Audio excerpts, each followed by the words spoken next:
नमस्कार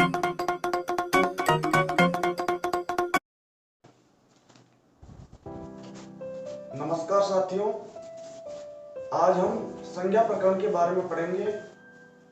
वैसे संज्ञा प्रकरण बहुत बड़ा है, लेकिन इनमें जो कुछ महत्वपूर्ण सूत्र है उनके बारे में ही अध्ययन करेंगे, जो अधिकतर परीक्षा में बार बार पूछे जाते हैं। इसलिए दोस्तों, जो संज्ञा प्रकरण का जो पहला जो सूत्र पढ़ेंगे अपन, वो है उच्चैरुदात्तः, अर्थात उदात्त संज्ञा करने वाला जो सूत्र है वो है उच्चैरुदात्तः। कभी कभी प्रश्न पूछ लिया जाता है कि उदात्त संज्ञा विधायक सूत्र कौन सा है, तो वो है उच्चैरुदात्तः। ये सूत्र कहता है कि जो तालु आदि जो उच्चारण स्थान है, उन तालु आदि उच्चारण स्थानों में जो ऊपर की तरफ से जो उच्चारण किया जाता है उसकी उदात्त संज्ञा होती है। इसी प्रकार जो अनुदात्त संज्ञा करने वाला जो सूत्र है वो है निश्चैरनुदात्तः। ये सूत्र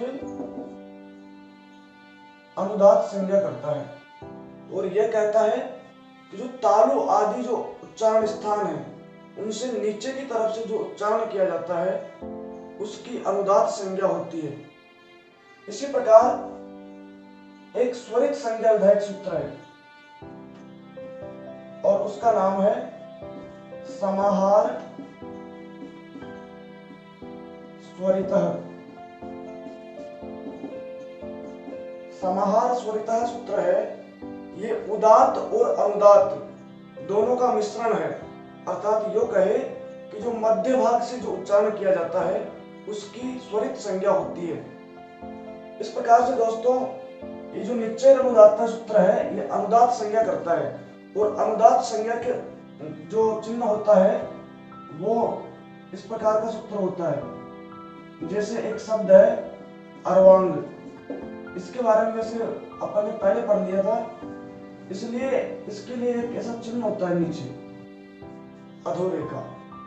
इसी प्रकार ये जो स्वरित संज्ञा है इसके लिए भी एक चिन्ह होता है। जैसे एक उदाहरण है वह वो अश्वा, और इसके लिए ऐसा चिन्ह होता है ऊपर ये जो रेखा है इस प्रकार का चिन्ह है और इसको बोलते हैं स्वरित और इसको बोलते हैं अनुदात्त। लेकिन जो उदात्त संज्ञा है उस उदात्त संज्ञा के लिए कोई भी चिन्ह का प्रयोग नहीं किया जाता है। इसके बाद में दोस्तों एक सूत्र है उकारोज्झ्र स्वदीर्घ प्लुतः, और जो उकारोज्झ्र स्वदीर्घ प्लुतः जो सूत्र है वो ह्रस्व दीर्घ और प्लुत संज्ञा करता है। सूत्र का नाम है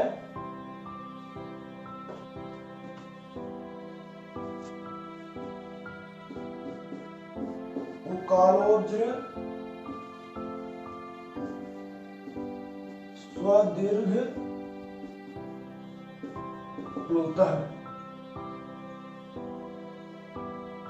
और ये जो सूत्र है, ये सूत्र, ये जो झ है इसको ह्रस्व हो जाता है। इसके बाद में दीर्घ और प्लुत, यानी ह्रस्व, दीर्घ और प्लुत तीनों संज्ञाएं करता है ये। और किसकी करता है, तो ये पहला जो शब्द दिया है उकाल, अभी उ जो है इसका मतलब ये ऊ भी है, ये ऊ भी है और इस प्रकार का ऊ भी है, यानी प्लुत का चिन्ह भी है। ठीक है दोस्तों, तो इसमें ह्रस्व ऊ भी है, दीर्घ ऊ भी है और प्लुत ऊ भी है। अर्थात जो ह्रस्व ऊ है वो एक मात्रा है और जो दीर्घ ऊ है वो दो मात्रा है और जो प्लुत ऊ है वो तीन मात्रा है। ठीक है, इसलिए जो एक मात्रा का जो काल है उसको ह्रस्व बोलते हैं और जो दो मात्रा का जो काल है उसको दीर्घ बोलते हैं और जो तीन मात्रा का जो काल है उसको प्लुत बोलते हैं। इस प्रकार से जो ह्रस्व, दीर्घ और ह्रस्व दीर्घ प्लुत है। इसलिए प्रश्न पूछ लिया जाता है कि ह्रस्व दीर्घ और प्लुत संज्ञा विधायक सूत्र कौन सा है, तो वो है उकालो ह्रस्व दीर्घ प्लुत है। ठीक है दोस्तों, इसी प्रकार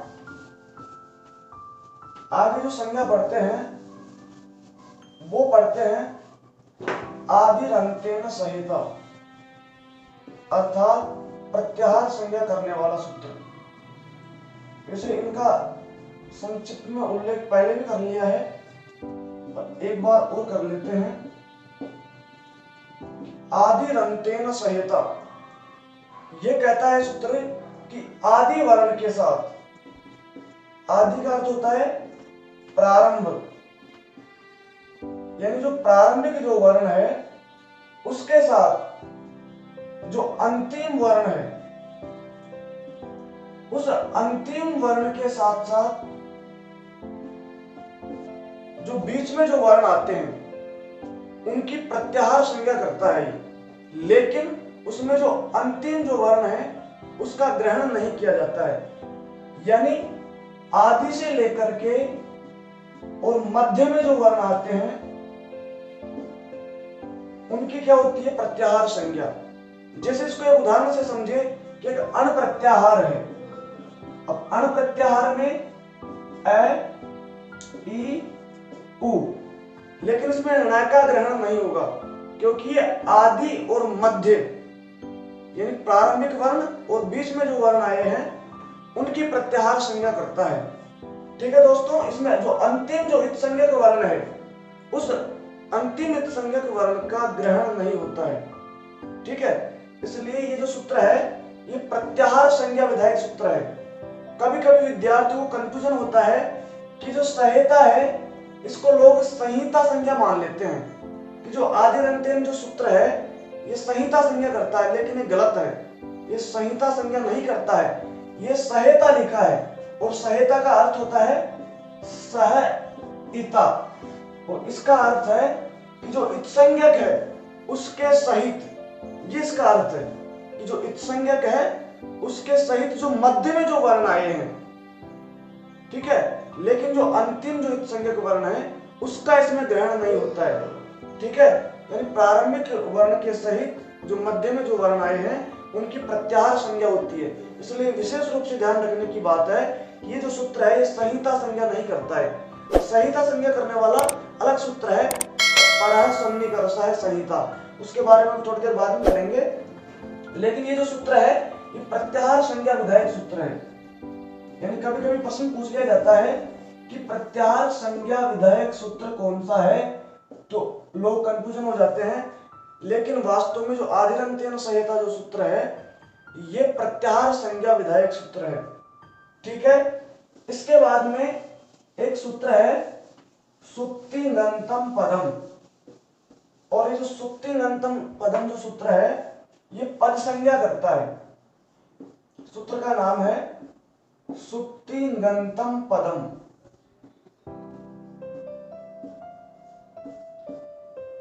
पदम यानी ये पद संज्ञा करेगा, पदम यानी पद संज्ञा करेगा। और जो पद संज्ञा करेगा वो पद संज्ञा किस किस की करेगा, तो पद संज्ञा करेगा ये सुप और तिंग की, सुप और तिंग की पद संज्ञा करेगा। अर्थात जिस शब्द के बाद में सुप है और तिंग है उन शब्दों की पद संज्ञा करता है ये। अब सुप क्या है, तो ये जो सुप है ये 21 प्रत्यय है। इसी प्रकार तिंग क्या है, तो ये 18 प्रत्यय है। और उन प्रत्ययों के बारे में भी एक बार अपन फटाफट जान लेते हैं। वो प्रत्यय है वो लिख देता हूं। पहले सुप प्रत्यय के बारे में लिख रहा हूं, सुप प्रत्यय, और ये प्रत्यय है सु औ जस अम औट सस ता भ्याम भिस, ने, भ्याम, भ्यस,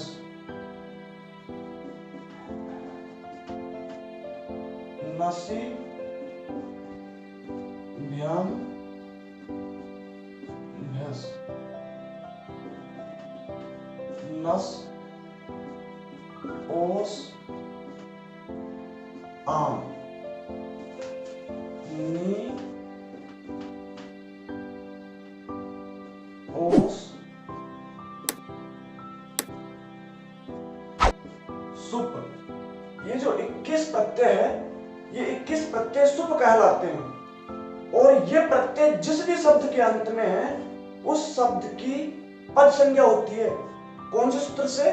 सुप्तिंगंतम पदम। जैसे एक शब्द है, मान लो राम शब्द है, और इस राम शब्द के बाद में लगा दिया सु, ये सु लगा दिया, तो अब सु लगने के बाद ये जो राम शब्द है ये क्या कहलाएगा? पद कहलाएगा। इसी प्रकार राम के बाद में मान लो लगा दिया औ, तो अब जो राम शब्द है ये शब्द नहीं है, अब क्या बन गया? पद बन गया। अर्थात ये जो सुप प्रत्यय लगने के बाद शब्द क्या हो जाता है? पद हो जाता है। ठीक है, यानी जिस शब्द के अंत में सुप हो या तिंग हो। अब तिंग के बारे में समझते हैं कि तिंग क्या है। तो ये जो तिंग है ये 18 प्रत्यय होते हैं, और 18 प्रत्ययों में जो 9 प्रत्यय होते हैं वो 9 प्रत्यय परस्मय पदी धातु के साथ जुड़ते हैं। और वो जो 9 प्रत्यय हैं वो कौन से हैं? वो है तिप, तस, जी, सिप, थस, थ, निप, वस, मस। ये 9 प्रत्यय हैं और ये लगते हैं परस्मय परिधातु के साथ। यानी ये जो 9 प्रत्यय हैं ये 9 प्रत्यय परस्मय परिधातु के बाद में लगते हैं। जैसे एक उदाहरण ले कि भू धातु है और भू धातु के बाद में अपन ने प्रत्यय जोड़ा तिप, तो अब इसकी जो संज्ञा होगी वो पद संज्ञा होगी। यानी जो भू है अब ये धातु नहीं है, तिप प्रत्यय लगने के बाद ये पद बन गया है। तो अब जो इसका रूप बनेगा भवती, वो पद कहलाएगा। अर्थात भवती जो है धातु नहीं है, अब वो पद है। तो इसका मतलब ये हुआ कि तिंगंत और सुबंत जिसके बाद में लगते हैं वो क्या कहलाते हैं? पद कहलाते हैं। इसी प्रकार जो 9 प्रत्यय हैं वो 9 प्रत्यय हैं आत्मनेपदी धातु के साथ लगने वाले, आत्मनेपदी धातु के साथ लगने वाले, और वो है तय, आताम, जय, थास, आथाम, धुम, इड, वही, महीन। ये 9 प्रत्यय हैं। ये 9 प्रत्यय आत्मनेपदी धातु के साथ लगते हैं, इसलिए इनकी भी क्या होती है? इसलिए इनकी भी पद संज्ञा होती है। अर्थात ये प्रत्यय जिन शब्द के बाद, जिन धातु के बाद में लगेंगे ये धातु के बाद में लगते हैं, और जो सुप है वो प्रत्यय शब्दों के बाद में लगते हैं। लेकिन जो तिंग प्रत्यय हैं ये धातु के बाद में लगते हैं, इसलिए ये सब क्या कहलाएंगे? पद कहलाएंगे। अर्थात इनकी पद संज्ञा हो जाएगी।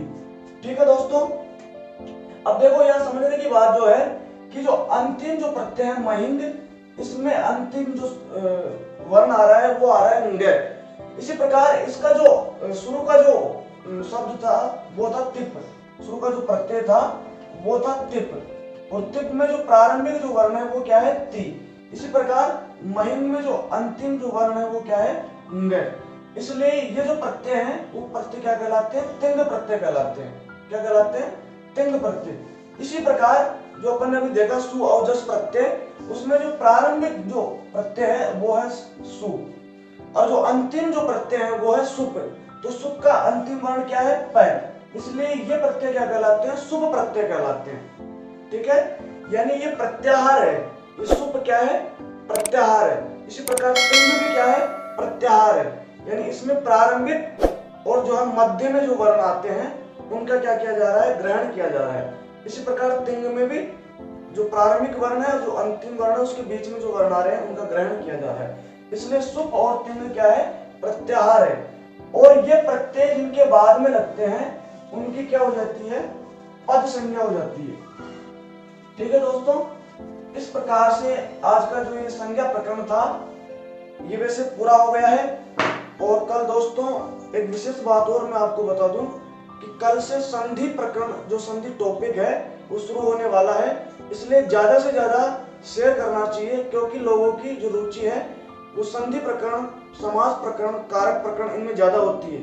लेकिन वास्तव में मैं आपसे एक विशेष बात कहना चाहता हूँ कि जो प्रारंभिक जो चीजें अब तक मैंने पढ़ाई, आज से पहले जो पढ़ाई, उनको अगर आप गौर से पूरा वीडियो देखेंगे तो उनमें बहुत कुछ नई चीजें आपको सीखने की मिलेगी। और कई सारे जो प्रश्न हैं वो इसमें से पुटअप होते हैं, लेकिन फिर परीक्षा में अपने से गड़बड़ी हो जाती है। इसलिए इन वीडियो को ज्यादा से ज्यादा पूरा देखना चाहिए और कोशिश करना चाहिए कि जो चीजें हैं समझने की, उनको जरूर समझना चाहिए, क्योंकि जो समझने की चीजें हैं वो स्थायी रहती है। और बाद में इन्हीं चीजों को यदि अपन भूल भी जाते हैं तो समझ के आधार पर अपन प्रश्न को हल कर लेते हैं। इसलिए दोस्तों यही निवेदन है कि कल से संधि टॉपिक शुरू होगा और उसको ज्यादा से ज्यादा लोगों तक शेयर करना है। धन्यवाद।